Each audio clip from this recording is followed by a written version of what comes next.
It says male. Even with a $50,000 Gucci. Another day, another woke meltdown on TikTok, and this one comes off as particularly fake and attention-seeking.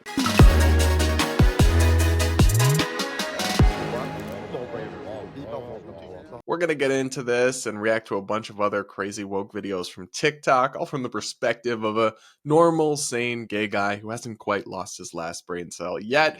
In this bonus episode of the Brad vs. Everyone podcast. Welcome back, and let's get into our first one, which features a transgender influencer complaining because this influencer's passport came back and it doesn't have the sex listed they were hoping for. You guys, I just got my new passport, which you guys probably think I'm crying tears of happiness because my Uber driver stole my brought a bag with my passport in it a month ago and refused to give it back. I told Uber I was gonna myself, and all they did was send me this hotline. I finally got it after having to go through hell to find all my documents. And after all my psychiatrist appointments, my court documents, waiting years to have my gender changed. When I was working at McDonald's, dumb, shitty spray tan ass Trump just changed all the shit to make and so trans people, if they lose their ID or they have an ID that's expired, it comes back their original gender, even if they have their social, their birth certificate, everything changed. And now I look, but it says male. Oh my gosh, there's more to the video, but this is the fakest crying I have ever encountered in my life. She is wiping away tears that literally don't exist. You can see her face quite clearly. The camera is up close and personal, and there's no tears. The tears are not in the room with us. So this person is not, getting on camera and making a sober argument like, listen, I'm a trans person, I transitioned, this says male, it should say female, giving us our points. No, you staged a bizarre fake video where you pretended to cry and didn't even pretend well or successfully. Like, babe, you could have cut up some onions or something, and then expect us to feel bad for you. But it's like, I just lose sympathy very quickly when people are being fake and dishonest like this. And when they're like filming breakdowns because they intentionally know that it will get views and attention for them and I guess make them money if they're like a professional influencer. It's not a great way to raise a serious complaint. And look, I understand that when it comes to actual trans people who have gender dysphoria, who actually transition, not all the posers and the non-binaries and all that having your documents say male would be unpleasant. I have a hard time with it, though, because if we're being just factual when it comes to sex, which refers to biology and your sex is defined by the structure of your reproductive system, you are male. So it is a fact that your passport says male under sex. And if it were to say female, that's technically not true. So I don't think listing a fact is like an act of discrimination or hate. That said, I do get that it would cause problems because you walk the world appearing as a woman, but your paperwork suggests otherwise. I've always been open to some idea of some sort of compromise, like having, documents list sex and then also list gender identity. But at the end of the day, it's just a piece of paper. And if you're happy with yourself and with your identity, then just what it says on the piece of paper shouldn't be the end of the world to you. And I don't think it actually is. I think this person just saw an opportunity to play the victim and literally fake cry on camera. And that just doesn't sit right with me and really grinds my gears and makes me lose the sympathy I would have for some people in this situation and do have. So not only am I an ugly crier, but I for sure can't go to Dubai where I'll get arrested. It says male. Even with a $50,000 Gucci.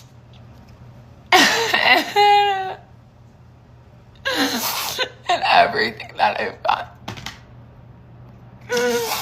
This world is making no progress.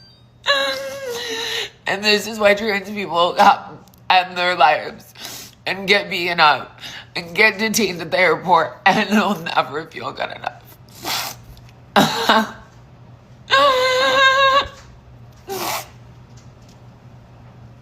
It's so unfair. So, look, let's be kind to this person.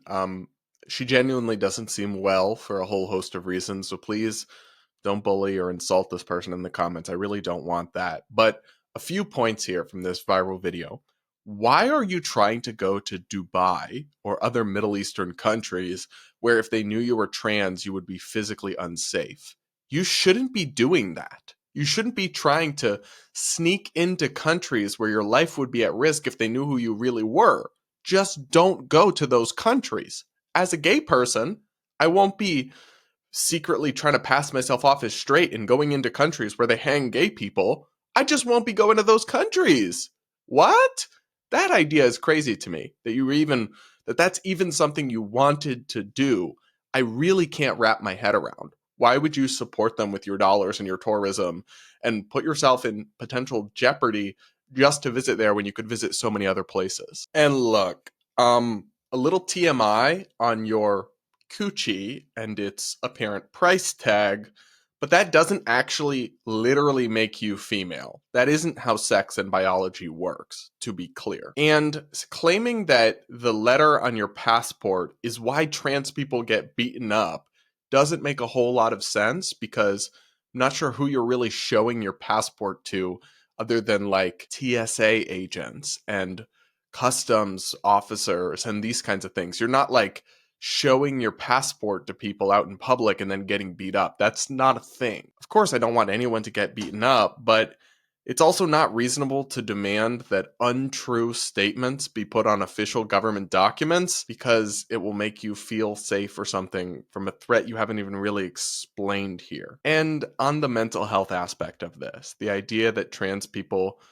have high rates of self-harm because of this kind of thing, we should be very clear. There is absolutely no high-quality research or scientific evidence that suggests that documentation changes reduce people's rates of self-harm. That is an unfounded claim, and I don't want anyone to engage in those kinds of acts. I think everybody's life is valuable and precious, but you also can't like emotionally blackmail us into giving you whatever policy changes you want, including putting false information on official government documents with the threat of harming yourself. If such a thing, such a relatively minor thing in the grand scheme of things, could lead someone to self-harm, then that person needs real help and real treatment. And I'm not insulting that person. I'm genuinely worried about them, but the response is not to cave to their demands.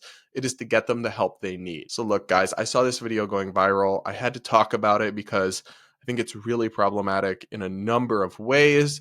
But what do you think? Do let me know in the comments. And we have a bunch more of these insane videos to get through after this. You guys sometimes say I look tired, and honestly, you're not wrong. I used to have such a hard time falling asleep and staying asleep. My brain just wouldn't turn off, and I'd toss and turn for hours. That's why I started using Dream by Beam, and it's honestly made a big difference. It's a delicious nighttime drink that helps you unwind, helps you fall asleep, and helps you stay asleep. Before Dream, I'd wake up groggy, I'd crash in the afternoon, and I'd feel like I was barely getting through the day. Now, I sleep through the night and wake up clear-headed and rested. No more dragging myself through the mornings. It's made with all natural sleep-supporting ingredients, but with no added sugar, no gluten, and no dairy, and just 15 to 20 calories. You just mix a scoop with hot water or hot milk, froth it up, and drink it about 30 minutes before you go to bed. It's super easy and effective. Over 17.5 million people have tried it, and I totally get why. If you want to finally get better sleep, head to shopbeam.com/BradPolumbo and use code BradP for up to 35% off. You'll be glad you did. Up next, this TikToker has an interesting message for those of us with family members who voted for Trump. Let's take a listen. If you're queer and your family voted for Trump like mine did, hi, hello, I'm your mother now. Just checking in. Have you drank water today? Did you eat? Did you take your meds? Did you breathe? Are you breathing? You gotta breathe in your belly, babe. Let's take a breath together, okay? Ready? Inhale through the nose. Hold. Exhale through the mouth. Let your breath ground you. You are alive, babes, and I love you so much. So, does this person think queer people are like incompetent and need to be reminded to like drink water and breathe? I don't know about y'all, and to be clear, I don't really consider myself queer. I think that's like kind of a political identity, but I don't need those reminders from my mom. And also, I'm good, actually. I'll just keep my mom. Thank you for the offer though. I do find the implicit suggestion of this video that like, oh, if your parent voted for Trump, you must not have a relationship with them or you should really cut them off and I'll be your mom instead. I find that message actually very toxic. I'm somebody, and I've talked about this before, who I don't have any relationship with my father and I haven't in many years, and that's a real sad part of my life. I think I've moved past it in a lot of ways, but it's a real absence, and a lot of people are missing parents through family tragedy or through fraying of different relationships, and the idea that you would be in any way encouraging people to destroy such important relationships over something like a political difference, to me, is deeply toxic and harmful. To say nothing of just the kind of general unsettling nature of this video. Up next, listen up and get educated, white people, because even more words than you could possibly imagine are apparently racist now. Here are 6 words that you use every day that have racist origins. Although these words might seem harmless, they are rooted in a long history of oppression and racism in the US. Number 1, nitpicky. This refers to enslaved people were forced to pick nits or lice out of other people's hair. It was a very dehumanizing task. Number 2, gyp. This is actually related to the word gypsy, which is a slur for Romani people. Number 3, no can do. This was originally a sentence or term used to mock Asian Americans, primarily Chinese immigrants, to make fun of their accent. Number 3, uppity. This was a term used to describe Black people who were typically seen as too confident, and it was definitely an insult that preceded violence against Black people. Number 4, the peanut gallery. This term refers to in segregated theaters when Black people had to sit in the worst, cheapest seats in the house. And finally, we have the term grandfathered in, which is in reference to when Black people were forced to take literacy tests in order to vote, aka a form of voter suppression. White people who had been grandfathered in the right to vote did not have to take these tests. So if you're a white person, please stop using these things. Peace and love. So this had over 1.5 million views and more than 150,000 likes, but at least some of the people in the comments seem to get it, and maybe the vibe is even shifting on TikTok, y'all. One person commented, and the world kept spinning. Another person commented, that one friend who's way too woke. OMG, not everything is racist. Bruh, are we dead ass? That was kind of my response to this. It really does seem like you're just looking for problematic things where no actual harm is happening. I didn't bother to fact check whether these claims are true about the origins of all of these words because I actually don't think it matters. Let's say it is true. Let's say that the origin is outdated and does go back to some kind of original racist trope or trend or social theme. If the modern day use of these words has nothing to do with that and has no meaningful negative impact on people of different races or the minority groups, like, can anybody find me a way in which Asian Americans today are harmed by the fact that we say no can do sometimes? Seriously, I'll wait.